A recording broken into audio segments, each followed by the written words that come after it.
पर्वत की तलहटी में एक घने और ऊंचे वृक्ष पर सिंदूक नाम का एक विचित्र प्रजाति का पक्षी रहता था। विचित्र इसलिए कि जब वह बीट करता था तो भूमि पर गिरते ही वह बीट सोना बन जाती थी। एक दिन एक बहेलिये की नज़र उस पर पड़ गई जो अखेट के लिए उस समय निकला हुआ था। पक्षी चहचहा रहे थे। पक्षी की बीट को सोने में परिवर्तित होते देख उसे बहुत आश्चर्य हुआ।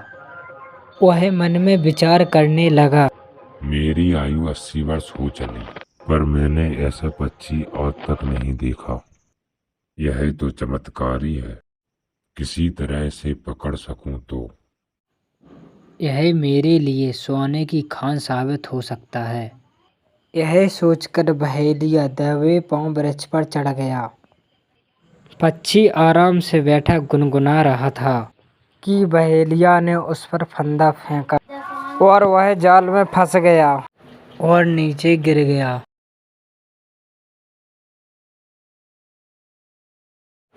नीचे गिरने के बाद बहेलिया भी नीचे उतरा और उसको जाल में फंसा लिया।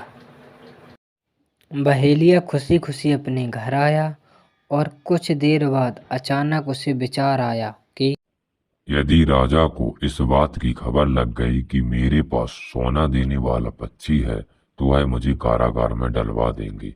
वे यही दोष मुझ पर लगाएंगे कि मैंने इस पक्षी को राजा को क्यों नहीं दिया, मैंने क्यों इसे अपने घर में छुपाए रखा। ऐसा विचार कर अगले दिन ही वह पिंजरे में सिंदूक पक्षी को लेकर राजा के दरबार में जा पहुंचा। उसने राजा को पक्षी की विशेषता बताई तो राजा बहुत खुश हुआ।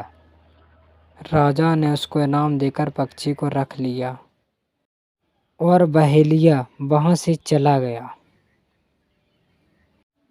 थोड़ी देर बाद वहां पर मंत्री आया। मंत्री ने राजा से कहा, महाराज, आपने बहेलिये की बात पर इस पक्षी को ले तो लिया, किंतु यदि यह ऐसा न निकला जैसा बताया गया है तो आप हंसी के पात्र बन जाएंगे।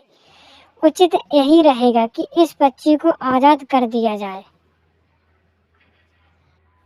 यह सुनकर राजा कुछ क्षण के लिए सोच में पड़ गए, फिर बोले, तुम ठीक कहते हो, हम अभी इसे आजाद किए देते हैं। यह कहकर उसने पक्षी का पिंजरा खोल दिया। सिंदूक को जैसे ही आजाद किया वह उड़कर राजा के और मंत्री के चारों ओर चक्कर लगाने लगा और उसके बाद वह राजमहल से थोड़ी ही दूर एक पेड़ पर बैठ गया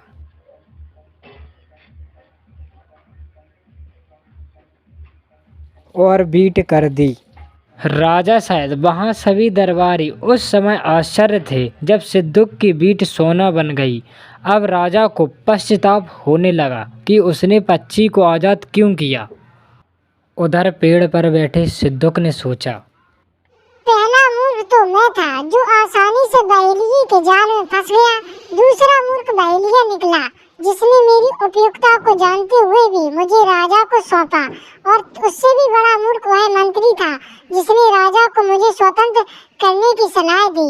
इन सबसे भी बड़ा मूर्ख तो वह राजा साबित हुआ जिसने परीक्षण किए बिना आजाद किया। यह विचार करता हुआ सिंदूक उड़ा और सीधा जंगल की ओर उड़ता चला गया।